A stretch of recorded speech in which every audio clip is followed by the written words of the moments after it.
Okay, shalom, shalom. Kwam Yashala, Koholayamla, Yahweh, Bahashim Yahushai, Bahashim Rakakwadash. Double honors to our apostles and elders, a great millstone who rule well. That by the Spirit taught us this beautiful truth. And just want to say the water to all the H.I.M and Akwaf that's out here sincerely keeping the laws, the statutes, and commandments of Yahweh Bahashim Yahushai to the best of their ability. This is Yachanan the Waf just coming at you with another quick lesson. Pray that it's edifying. Try and keep it, codified, so to speak. But it says, feds pay Michigan farms $81 million to stamp out flocks infected by the bee, the Popeye's chicken, I'll call it. It says, avian, FLU, can be a living nightmare for poultry farms. One sick chicken, often gasping for air, leads to an entire flock being called to keep the virus from infecting more animals. Farms are then left with empty barns, halted production, and forced to repopulate their flocks. The U.S. Department of Agriculture requires infected farms to be depopulated or killed, their flocks to contain the highly contagious, deadly virus. But the federal government eases this burden by providing indemnity payments to affected farms. Roughly $1 billion has been paid out nationwide since the highly pathogenic avian influenza H5N1 started spreading in January 2022.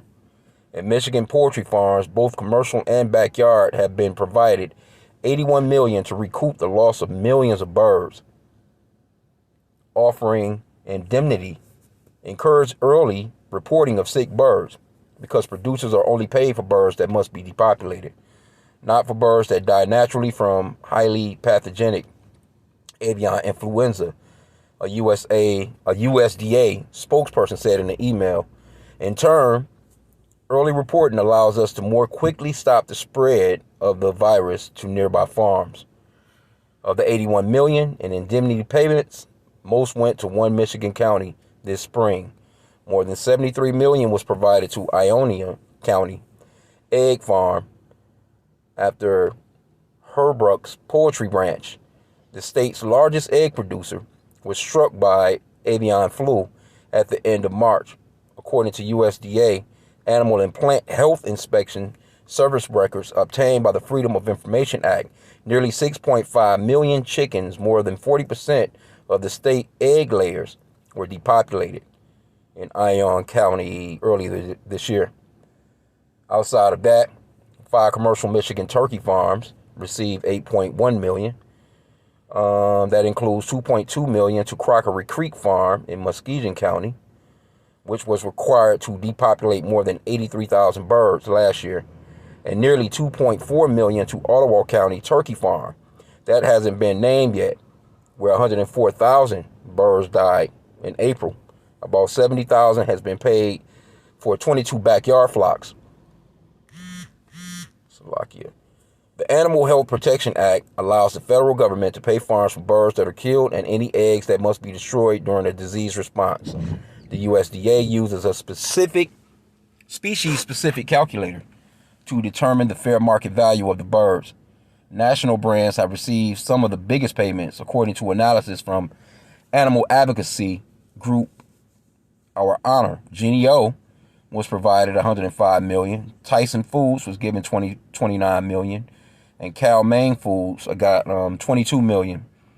Farms are also giving funding to cover the cost of culling their flocks, even though some farms use depopulation methods questioned by animal welfare organizations. Groups like the Animal Welfare Institute and Our Honor say one cruel method involves sealing off doors and pumping heat into barns to kill the animals.